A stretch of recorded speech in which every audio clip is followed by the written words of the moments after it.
اپنے رب کا ناشکرہ ہے وَإِنَّهُ عَلَىٰ ذَلِكَ لَشَهِيدٌ، اور اس پہ وہ خود گواہ ہے۔ کوئی خارج سے دلیل لانے کی ضرورت نہیں ہے کہ دلیلیں دی جائیں کہ انسان ناشکرہ ہے، یہ دیکھو اس نے ناشکری کی۔ کہا وہ اپنے اندر اتر کے دیکھے تو وہ ناشکر اپنے آپ کو پائے گا۔ سر کی چوٹی سے لے کے پاؤں کے ناخنوں تک جو کچھ ہمیں ہمارے وجود کے اندر دیا گیا، کیا اس کا ہم نے کبھی شکریہ ادا کیا ہے؟ کتنے جوڑ ہیں، کتنی ہڈیاں ہیں، کتنے سسٹم لگے ہیں، تنفس کا نظام ہے، انہضام کا نظام ہے، عضلاتی نظام ہے، اسی طرح ہڈیوں کا ایک سسٹم ہے، انسان کا جو ہے وہ جگر کا معاملہ ہے، دماغی سسٹم لگایا ہوا ہے، بولنے والی زبان دی گئی ہے، سننے والے کان دیے گئے ہیں، دیکھتی آنکھیں دی گئی ہیں، اور چلنے کے لیے ٹانگیں دی گئی ہیں، اور پکڑنے کے لیے ہاتھ دیے گئے ہیں، اور اللہ تعالیٰ نے اس کو ایک نظام دیا ہے۔ ایک لقمہ اٹھانے کے لیے اس کے لیے جو اہتمام کیا گیا ہے، سب سے پہلے ہاتھ سے چھوتا ہے، اگر زیادہ گرم ہے تو وہیں چھوڑ دے، پھر اس کے بعد وہ اس کو منہ کے قریب لاتا ہے، دوسرا سینسر لگائے ناک، اگر بدبودار ہے تو وہیں چھوڑ دے۔ ناک کو کانوں کی جگہ رکھ دیا جاتا، کان کو ناک کی جگہ رکھ دیا جاتا، لیکن ایسا نہیں، اس کی ضرورت یہاں تھی۔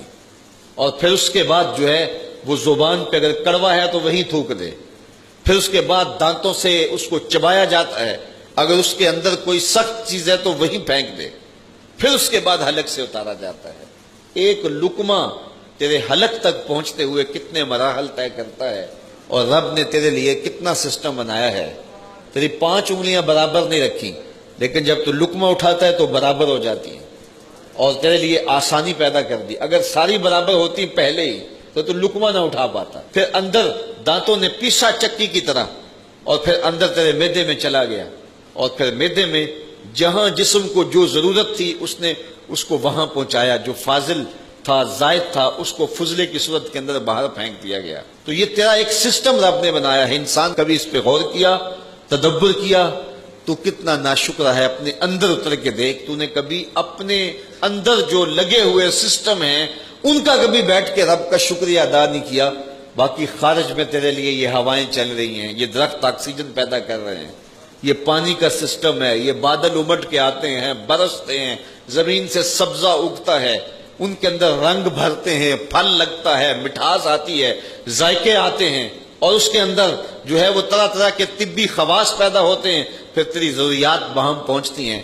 تیرے لیے اس نے جو ہے وہ آکسیجن رکھی ہے، تیرے لیے ہواؤں کے بندوبست کیے ہیں، تیرے لیے سائبان رکھا ہے، چھت رکھا ہے، ماں باپ کی شفقتوں بھری گود رکھی ہے، تیری آنکھوں کی ٹھنڈک اولاد اور بیویوں کو بنایا ہے، تیرے لیے جو ہے وہ مال دولت سواریاں، طرح طرح کے پھل، انواع و اقسام کے کھانے، طرح طرح کے مشروبات، معقولات اور لحمیات، کیا کچھ تیرے لیے بنایا۔